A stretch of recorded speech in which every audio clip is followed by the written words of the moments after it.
అరాచకాలకు రుగ్మతలకు అడ్డుకట్ట వేసే బాధ్యతలు వారివి. కానీ వాళ్లే అవినీతికి పాల్పడితే, అక్రమ వసూళ్ల కోసం ప్రజలను పీడిస్తే ఇక బాధితులకు దిక్కెవరు? పోలీస్ ఠాణాలే అక్రమ వసూళ్లకు కేర్ ఆఫ్ అడ్రస్ గా మారితే కృష్ణా జిల్లా పోలీసుల నిర్వాకంపై ఏబిఎన్ కథనం.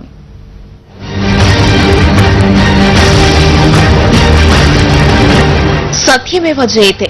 కానీ వారి చేసే పని చూస్తే ఆ మాటను దొంగలో తొక్కి స్వలాభం చూసుకుంటున్నారనిపించక మానదు. ఇవి పోలీస్ అమరవీరుల దినోత్సవానికి చిహ్నమైన స్టిక్కర్లు. ఆ శాఖ మాత్రమే ముద్రించే ఈ స్టిక్కర్లు నడి బజార్లో ఖాకీలే అమ్మేస్తున్నారు. అది కూడా అమరవీరుల దినోత్సవం అయిపోయిన 4 నెలలకు స్టిక్కర్లు అంటగట్టి డబ్బులు వసూలు చేస్తున్నారు.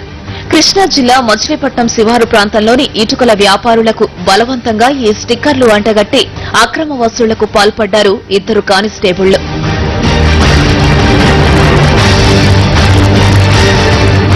స్టాకుతో వెళ్లే వాహనాలకు సంబంధించిన డ్రైవర్లకు చెందిన లైసెన్సులు, సంబంధిత కాగితాలను పోలీసులు తనిఖీలు చేస్తూ ఉంటారు. ఆ సమయంలో ఎంతో కొంత ముట్ట చెప్పడం ఇటుకల వ్యాపారుల వంతవుతోంది. ఇదిగాక స్టేషన్ మామూళ్లంటూ అప్పుడప్పుడు వచ్చి డబ్బులు దండుకోవటం ఇక్కడ ఆనవాయితీగా ఉంది.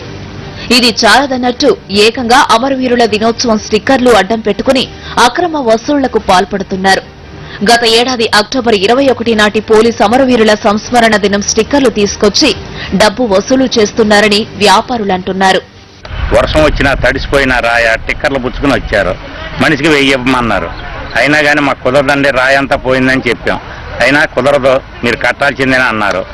బళ్ళు ఆపుతాం అన్నారు. బళ్ళు ఆపుతాం అన్నా కానీ వాళ్ళు వచ్చి నేను లేనప్పుడు మా అబ్బాయి 500 పట్టుకుపోయారు. 2012లోది టిక్కర్ తీసుకొచ్చి 2013 అని ఇక్కడ పెట్టేసి ఆ టిక్కర్లో ఇక్కడ వదిలేసి వెళ్ళిపోయారు. ఆ టిక్కర్లో వేసుకోవాలని గూడూరు పోలీస్ స్టేషన్ నుంచి 2 కానిస్టేబుల్ వచ్చారండి. 500 ఇమ్మన్నారు. 1000 రూపాయలు ఇస్తుంటే 1000 రూపాయలు ఇమ్మన్నారు. 300 ఇస్తుంటే కుదరదన్నారు. మళ్ళీ పట్టి కూర్చున్నారు. సరే మళ్ళీ 500 ఇచ్చేసారు. అక్టోబర్ 21 రాసిన స్టిక్కర్లు ఇప్పుడు ఇచ్చారండి. ఇటుక బట్టి నిర్వహించే వీరి నుంచి 1500 రూపాయల చొప్పున చెల్లించాలని డిమాండ్ చేశారని ఆరోపణ. ఈ అక్రమాలకు పాల్పడుతున్న వారు మచిలీపట్నం పరిసర ప్రాంత పోలీస్ స్టేషన్ కు చెందిన కానిస్టేబుల్ గా అనుమానిస్తున్నారు.